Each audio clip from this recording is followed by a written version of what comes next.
ഈ ടേം പരീക്ഷകൾക്ക് ചോദ്യപേപ്പർ തയ്യാറാക്കുന്ന പ്രക്രിയയും മറ്റും ആധുനിക സാങ്കേതിക വിദ്യാ സാധ്യതകൾ പ്രയോജനപ്പെടുത്തി കൂടുതൽ ചിട്ടപ്പെടുന്ന കാര്യം ആലോചനയിലാണ്. ഇക്കാര്യങ്ങളുടെ എല്ലാം പ്രായോഗികത തീർച്ചയായും പരിശോധിക്കും. ചോദ്യപേപ്പർ ചോർന്നതും പരസ്യപ്പെടുത്തുന്നതും കുട്ടികളോട് ചെയ്യുന്ന ക്രൂരതയാണ്. ഈ ക്രൂരത ചെയ്യുന്നവരെ തീർച്ചയായും നിയമത്തിന്റെ മുന്നിൽ കൊണ്ടുവരും. അക്കാദമിക ധാർമ്മികത പുലർത്താത്തവരെ സമൂഹം തന്നെ തിരിച്ചറിഞ്ഞ് ജനമധ്യത്തിൽ കൊണ്ടുവരണം.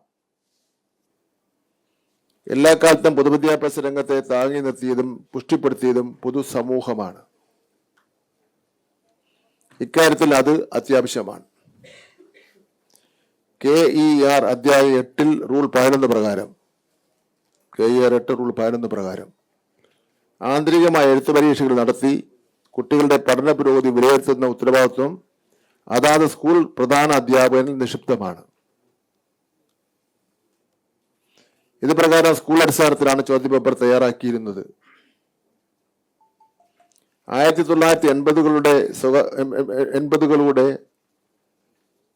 സ്വകാര്യ ഏജൻസികൾ ഈ രംഗത്ത് വലിയ തോതിൽ കടന്നു വരികയും അവരുടെ നേതൃത്വത്തിൽ ചോദ്യപേപ്പർ തയ്യാറാക്കി വിതരണം ചെയ്യുന്ന തരത്തിൽ എത്തുകയും ചെയ്തു.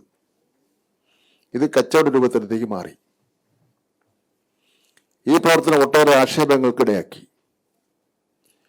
ഈ കാലഘട്ടത്തിൽ തന്നെ അധ്യാപക സംഘടനകളും ചോദ്യപേപ്പർ നിർമ്മാണവും അതിന് വിൽപ്പനയും നടത്തിയിരുന്നു. 1996-97 പല സബ് ജില്ലകളിലും AO-മാരുടെ നേതൃത്വത്തിൽ സബ് ജില്ലാ അടിസ്ഥാനത്തിൽ അധ്യാപകരെ പങ്കെടുപ്പിച്ച് ചോദ്യപേപ്പർ നിർമ്മിച്ച് വിതരണം ചെയ്യുന്ന സംവിധാനം നിലവിൽ വന്നു. ഈ ഘട്ടത്തിലെല്ലാം കുട്ടികളിൽ നിന്നാണ് ചോദ്യപേപ്പർ നിർമ്മാണത്തിന് ആവശ്യമായ തുക ശേഖരിച്ചിരുന്നത്. ഈ ഘട്ടത്തിലും ജില്ലാടിസ്ഥാനത്തിലാണ് ചോദ്യ നിർമ്മാണം ഉണ്ടായിരുന്നത്.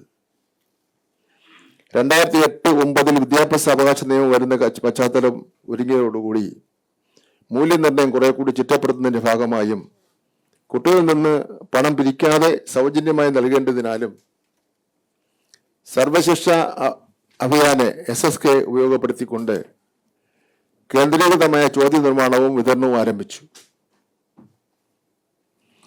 ചോദ്യപേപ്പറുമായി ബന്ധപ്പെട്ട വിവാദങ്ങളും ഇത്തരമൊരു തീരുമാനത്തിലേക്ക് നയിച്ചിട്ടുണ്ട്.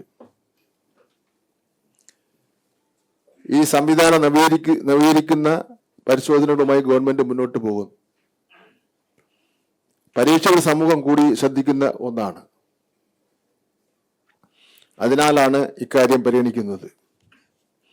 പരീക്ഷകളുടെ സ്വഭാവം രഹസ്യാത്മകമായും ഗുണനിലവാരം നിലനിർത്തി എങ്ങനെ മുന്നോട്ട് പോകാമെന്ന് ഗൗരവമായി ആലോചിക്കും. ഇതൊരു പൊതു സ്റ്റേറ്റ്മെന്റ് നടത്തുകയാണ്.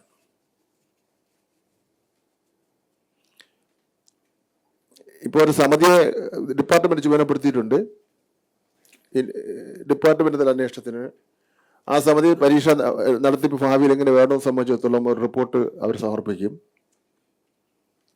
പല നിർദ്ദേശങ്ങളും വന്നിട്ടുണ്ട്.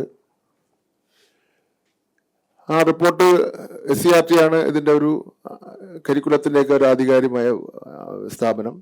അവരും കൂടെല്ലാം പരിശോധിച്ച് കുറ്റമറ്റതാക്കുന്നതിന് വേണ്ടിയുള്ള പരിശ്രമം നടത്തും.